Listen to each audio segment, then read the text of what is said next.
Pemirsa, narkoba menjadi ancaman serius bagi keutuhan bangsa dan negara, terutama masa depan generasi muda.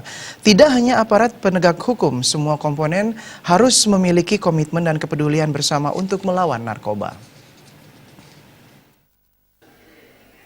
Narkoba di Indonesia masih menjadi masalah yang bersifat kompleks dan mendesak.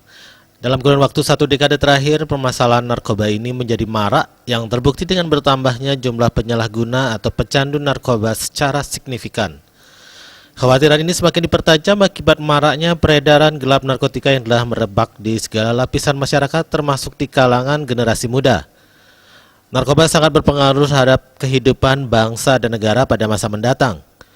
Perilaku sebagian remaja yang secara nyata telah jauh mengabaikan nilai-nilai kaidah, norma, dan hukum yang berlaku di tengah kehidupan masyarakat menjadi salah satu penyebab maraknya penggunaan narkoba di kalangan generasi muda.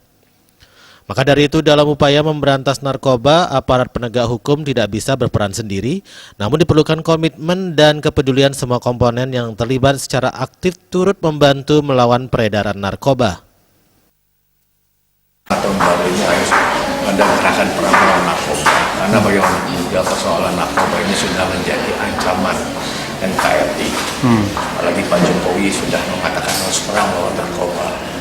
Itu juga ketika audiensi dengan Pak Gubernur, kita juga diterima dengan baik bahwa Pak Gubernur siap untuk memfasilitasi dan jadi pelopor untuk Bali ini supaya bebas dari narkoba.